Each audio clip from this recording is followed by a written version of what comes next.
He's our good buddy. He is Frank Caliendo back on the program. And, well, I don't know the first time that we had him on. Todd, did you have any other information about Frank that you didn't give me here? I have to bring that to you. Thank you, Todd. Todd's scrambling. Frank is coming on next in case I have to promote something. All right, Todd. Just take your time. Walking the plank. All right, here we go. I want to give Frank an official introduction. It's like the first time we've done this. Thank you, Todd. You can see Frank in Hartford, Connecticut next weekend, February 13th to the 15th. Upcoming shows in Wisconsin, Oklahoma, Utah, and right here in San Francisco in early April. Find your tickets at frankonstage.com as we make way for Frank Caliendo. There he is, Frank Caliendo. All right, yeah. Fancy shirt. Yeah, that's an overshirt. What the heck was that? Those are... Oh, that was a dude wipe. I can't wait to see the dude wipe guy.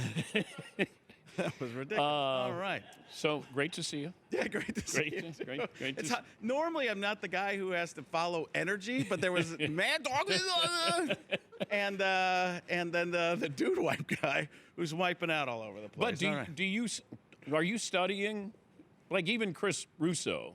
Like, can you? Yeah, I heard off? you talking about it earlier today. 100%, always trying to find somebody else, somebody new. That type of thing is part of it, because the people die off. Presidents get old and then they're not topical anymore. I work them backwards so I can throw a Bush in there. If I go Donald Trump to Joe Biden, folks, come on. To George W. Bush, I forgot Barack Obama. Let me be clear, that's an important omission. All the way back to Clinton, we'll get back there. And I don't think you're laughing for the right reasons. And so, yeah, you can't bring up the Epstein files, though. No, I mean, can you? I don't know. Not me usually, but you just did. So what are we going to do with that? That means you can. Yeah, there's I mean, it's you got to be careful. You got to be very careful. But we talked about John Madden's not here with us. Morgan Freeman's like you start to look at aging out of. Let's talk about this too. Was I really doing that during dinner? Yes, you were. Yes. Oh, I got to fix that. Yeah, you were. Yeah, because maybe I felt like I had to turn on or something, because usually people are like, you're not like you are on TV. You're very subdued and stuff like that. So I was like, oh, when I heard that, I'm like, oh. And then I started fritzing myself, like, do I do that? Oh. I don't think that's something I really did. I did it. Okay. So it's one of those where I'm just thinking, still don't have the voice. I don't practice it when I'm not here, but I got to get that Fritzy voice going. So yeah, I mean, you have to find, and you got to give the compliment to Seaton too, which it was almost like I don't know if it wasn't a compliment or what I thought, but that your Romo's really good, and he does a lot of great. The guys do great impressions. They do quite a few of them. I listen to the show. So Are they really good? Though? They're above average. And okay, yeah. No, good. Yeah. No, for civilians. No, they're great. It's great. But the Romo is kind of just a cartoon for me. That I rev up the Tony Romo-mobile. Jimmy, Jim. It's like turning it into something instead of doing what he does on TV. It becomes like, what's the cartoon? It's the Dana Carvey, which is San Francisco comedy. Dana Carvey, Robin Williams, oh no, those are the comedians I watched coming up and was like, oh, that's how you work an impression into talking. And I do that. Like, I heard you guys talking about it. Hey, could you pass pass some meatballs over there, man? Some pretty good. How about some spaghetti two-wide bruschetta, Dan? You ever had that, man? You ever had spaghetti two-wide bruschetta? Why am I yelling? I'm in shorts at the top of the line. When we went to dinner in Vegas, though, there was that normal conversation that morphed into William Shatner. Well, I was telling you a story.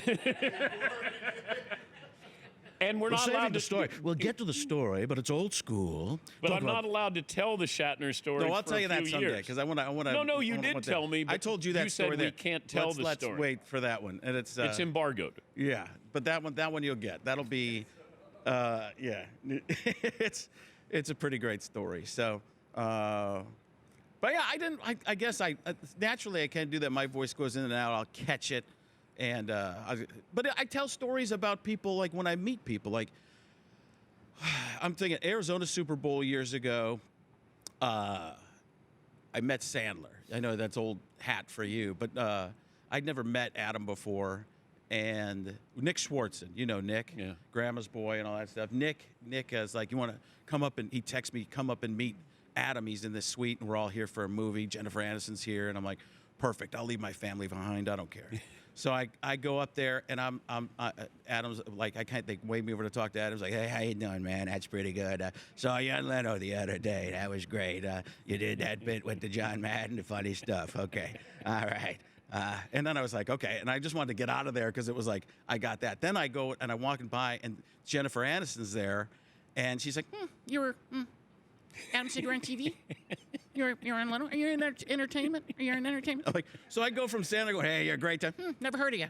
So it was like a moment of up in the clouds, and I was like, oh, the pretty girls don't know who I am. I got the same thing when I was on the movie set with that movie with Jennifer Aniston. Right. She had no idea who I was, but Sandler goes, it's Danny, he's the sports guy. So she'd just call me the sports guy. She still doesn't know who I Hey, am. we're going to throw a mustache on him, give him some glasses, and it looks pretty good. Danny, you doing a character? You got an accent or something in this one? We thought you should be from Boston. That would be funny.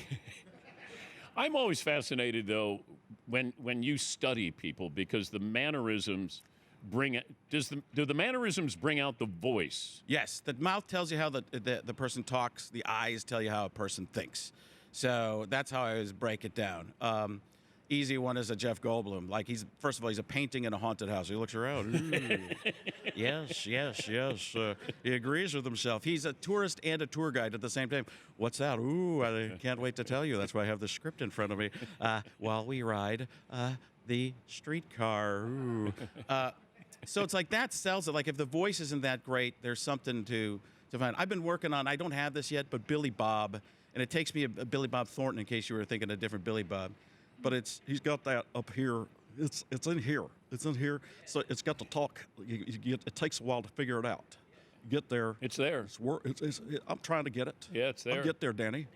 I'll get there. Seaton does Sling Blade. It's like, Well, I think everybody does one of these. French fries. and then for you work days. it backwards. That's how you do it. Is like, if you want to find somebody's voice that does a character, they're doing the character, and you kind of reverse engineer it to get there. And to find out where it talks from. And I heard him talk about, he's like, his kids think he's Hank Hill. My kids think I'm Hank Hill. And you got to pop the peas. You got to pop the peas, amigo. That's what it is. Talk to me about that. So it's that, and then you got to find the range. I probably talked about it before, but it's voices blend into each other. John Madden can become Bill Walton. How great is that? By just a little switch. It's the Kermit the Frog. Hi ho, Kermit the Frog. John C. Reilly, Mark Ruffalo, Paul Giamatti. I believe if you had an affair, we can get through this about as well as any person has ever gotten through it, Dan. Do you record yourself? I used to. I do a little bit more now, yeah. I've started, I guess I do again. There was a time where I didn't do as much. I've started working on it harder again. So yes. So my, what's the Memos app? What's the thing called? Is it Memos? That's filled with me just saying lines over and over and over. The same line, not anything new. It's just repetition, just try to drill it in. Because if you can get one sentence, start with a word, then you can get a couple words, a phrase, then you get to a sentence, and then eventually you can kind of play it like it's music. So it's like, it's just muscle memory, really, for me, because I've done it for quite a while. He's Frank Caliendo, or Frank Calidendo, as Bradshaw would always call I him. tell you what, that guy, I don't understand why he's on the show. Frank will be in Hartford, Connecticut next weekend, and then upcoming shows, Wisconsin, Oklahoma, Utah, and early April. And right here in San Francisco, you can find tickets for all shows at frankonstage.com. Do you have people who ask you to impersonate them? Like famous people? Yeah, I mean, when I was doing stuff at the mothership, there were people that, like, they were worried that people would get offended there sometimes, and then people would come up to me and ask me, like Sal Pal. Sal Pal's like, you gotta do me. I didn't really have it. He's like, put on the trench coat. I'm like, you change trench coats. You're the only person I've ever seen with a wardrobe change on the field. He's like, you notice that, huh? I was like, I wanted to do you like The Godfather, and they were worried that like it would be too much. He's like, oh, I would have loved that. So that, but yeah, there are people who ask. Like Berman, is Berman bothered by your impersonation? But everybody does. See, here's the thing, and not everybody knows this. Everybody on that campus does a secret Chris Berman. Yeah. Everybody's walking around. I hope he doesn't hear this. Say what you will, but nobody circles the wagons. That's Chris Berman as a chicken. Maybe that's why they don't want me to do And it. Mel Kiper doesn't have a problem? No, he called me after I did it. The first time I got a call from him, he's like, Frank, Mel Kiper Jr. I'm like, I figured that one out. I'm the entire Kiper family sitting here watching you. Well, I'm going to Vegas in a little while. You ever been to Las Vegas? I know you did a little residency there. You ever go to see Blue Man Group? Are they actually blue people? I was told they were 7 foot tall aliens. What's that show? What's that movie? The James Cameron film? What's that one? I'm too busy studying 3-ring binders in my basement. I'm not sure what Avatar. Is that what the Blue Man Group are? Are they smaller versions? Are they pygmy versions of the Avatar community? At the end of the day, I'd rather have an Avatar with the wingspan, tremendous ability, and you'd be hard-pressed to tell me otherwise. What happens when you have a bad audience? Well, they come to see me for the most part now. Okay, so it's better. I mean, I used to go up on stage at colleges at lunchtime. You know, people are calling out. This is in early 2000s. They'd turn off the TV, and then, you know, if that was in the lunchroom, and then they'd be like, "We have a comedian today," and you'd hear,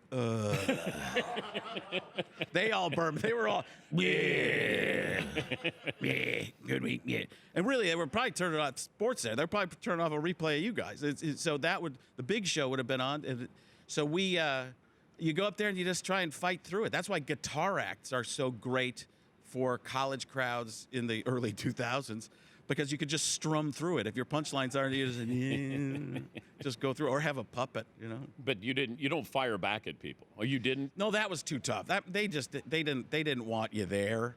But you know, for me, I'll circle him as John Madden. I mean, if somebody is a heckler, like, there's a guy who doesn't know it's not his turn to talk. Or, and that's when he realized he should probably look for the security man who's about to take him out of the show. Yeah. Those are the types of things that I would do, and just have fun with it. And sometimes they're good. Sometimes it becomes, you know, that's a whole thing on social media is people do the crowd interactions, and then they come out to see. Like if you do a lot of crowd interactions and put that out on social media, people actually come and want to be part of the show, and that's kind of damaged some comedy in a way. It's helped it, but it gets people out there. So that's getting people off their phones is always good. Well, you know, at Springsteen shows, people bring signs of songs they want him to play. Yeah. I don't know if you get the... I do a thing at the end where I'd say, if I didn't get to an impression that you haven't heard, or that you wanted to hear, call it out now. And then they will call different stuff out, whether it's like Stephen A. Smith is one I usually forget. I understand where we're coming from with some of these things, but we have to be included in this at the end of this, as I'm potentially running for president of the United States of America, and to the republic for which it stands. Yes, Paulie. Frank, not to pander, I think that's the imitation where you could fool people. Like if you were doing a radio show with Dan and did 10 minutes, no one would get that it's not Stephen A. Smith. Yeah, I just don't have his vocabulary. If I could read it in front of me, that's the thing I'm amazed by him is he has a thesaurus in his head. He can do the entry and then 5 different words, synonyms that fit with what that is. And I'm amazed by him. And I asked him about that one time. He had the New York radio show for a while. He's like, well, I had trouble reading when I was a kid. So I had a stutter. So it wasn't trouble reading. It was I had a stutter. So I told my mother I was going to just start reading. I read, and I don't even have the words to put it together. And that evoked something in me that became a tremendous reader. You can just... But it'd be funny of just throwing in words that really don't make sense. Yeah, I kind of make up words. Yeah, just throw it out. Contradictorily. I understand. Like onomatopoeia. Onomatopoeia. I understand that you might be talking and a dog sounded like a bark. A bark is a sound that actually sounds like a bark. I knew what onomatopoeia is. I read it after I read Amelia Bedelia. He is Frank Caliendo. You can see him in Hartford. That'll be February 13th through the 15th. And then Wisconsin, Oklahoma, Utah, and early April here in San Francisco. Of course, frankonstage.com. Always great to see you. Thanks for having me. Maybe we'll get Fritzy. You gonna come do a set at the Hartford Funny Bone? They've been pushing me to try to do something. I know. I heard earlier. And I was Just for like, content when I so when I because totally bombed. Dylan's going up to do some here. I don't trust Dylan. Dylan goes into New York and does. Oh, does he really? Yeah, he'll go on stage. Can he do it without being dirty? No. See, that's the thing. Like, nah, I just did. Is that an invitation for Todd to open for you in Hartford? Is that what you just... I'd let him go on if he wanted to. Oh, I think that would be great. Todd. And then anyone going on after me would kill no matter what. No matter what the material. I've been working on a couple of these bits. I'm not sure if it's the thing I did the other day. The thing I did. Peanuts. Would you like peanuts? Is this your dinner? Rubbish. Yeah, that was a great bit. The problem is you get to. I know we got to go to commercial, but the problem is you get to it and you try to be funny instead of just being yourself, being annoyed. When you're annoyed, it's the greatest thing. But I couldn't say the same thing over and over and over. I couldn't say the same thing over and over and over. I couldn't say the same thing over and over and over. I couldn't say the same thing over. You just did. I know that. You're welcome. Thank you, Frank. We'll take a break. Steve Young will join us coming up next hour. We're back after this.